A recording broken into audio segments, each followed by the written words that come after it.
จอลูกหนังวิเคราะห์บานเต้ที่ได้3คู่ประจำวันอังคารที่10เดือน3ปี2025เขามาเริ่มกันคุยเรื่องในศึกยูฟ่าแชมเปี้ยนลีกเตะในเวลา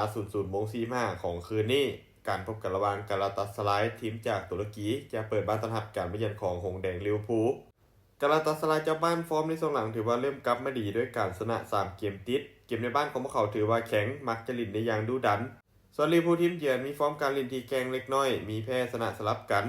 แต่ศักยภาพทีมยังคงสูงเกมบุกถือว่ามีความอันตรายโดยเฉพาะการเล่นเกมสวนกลับเวลาที่พบกันของทั้ง2ทีมกาลาตาสารายมักเกตได้ดีโดยในเกมล่าสุดก็สามารถเสียเอาชนะลิเวอร์พูลไปด้วยสกอร์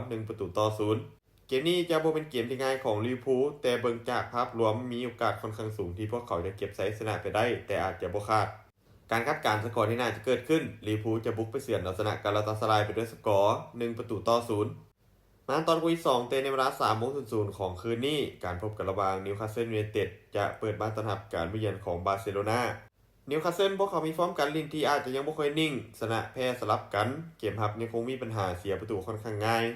ส่วนบาร์เซโลนาฟอร์มถือว่ากำลังดีด้วยการเก็บชัยชนะมา4นัดรวดในทุกรายการเกมบุกถือว่ามีความไหลลื่นยิงประตูได้ค่อนข้างต่อเนื่องซิตี้ในการพบกันนิวคาสเซิลค่อนข้างเสียเปรียบโดยพวกเขาบ่เคยชนะบาร์เซโลนาได้เลยในการพบกันทั้งหมดเป็นบาร์เซโลนาที่สามารถเก็บชัยชนะได้ทั้งหมดเกมนี้นิวคาสเซิลพวกเขาได้เปรียบในเรื่องการเล่นในบ้านที่มีแฮงเสียพวกเขาอาจจะเล่นเกมเพรสซิ่งบวกกับการเล่นเกมสวนกลับไว้ส่วนบาร์ซ่าพวกเขาจะเป็นฝ่ายที่ครองบาลหลายกว่าเกมบุกอาจจะสร้างโอกาสได้อย่างต่อเนื่องถ้าเกมเปิดบาร์เซโลนาจะได้เปรียบเพราะการเข้าทำมีความหลากหลายกว่าการคาดการณ์สกอร์ที่น่าจะเกิดขึ้นบาร์เซโลนาจะบุกมาเอาชนะนิวคาสเซิลยูไนเต็ดไปด้วยสกอร์3-1มาตอนคู่ที่3เตะในเวลา 3:00 ของคืนนี้การพบกันระหว่างอัตแลนตาทีมจากอิตาลีจะเปิดบ้านต้อนรับการมาเยือนของเสือใต้บาเยิร์นมิวนิกอัตแลนตาเจ้าบ้านพวกเขามีฟอร์มการเล่นในช่วงหลังที่ค่อนข้างแกร่งเกมบุกยังถือว่ามีความอันตรายแต่ปัญหาคือเกมรับที่เสียประตูค่อนข้างง่ายเวลาที่พวกเขาเล่นในบ้านมักจะเปิดเกมบุกสู้กับคู่แข่งส่วนบาเยิร์นมิวนิกพวกเขามีฟอร์มที่กำลังฮ้อนแรงด้วยการเก็บชัยชนะได้อย่างต่อเนื่องเกมบุกมีความเฉียบคมยิงประตูได้หลายเกมนี้คาดว่าบาเยิร์นน่าจะเป็นฝ่ายที่ครองบาลหลายกว่าแนวบุกมีคุณภาพสูงสร้างโอกาสได้ตลอดทั้งเกม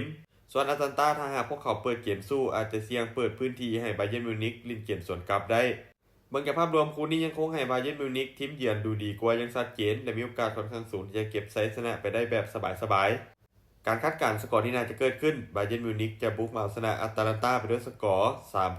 3-1สุดท้ายนี้ถ้าทุกคนสนใจแนวทางที่ดีแบบนี้อย่าลืมกดไลค์กดแชร์ออกไปเพื่อเป็นแนวทางเพิ่มเติมและใครสนใจอยากลงทุนสามารถกดลิงก์ทางหน้าช่องได้เลยเด้อ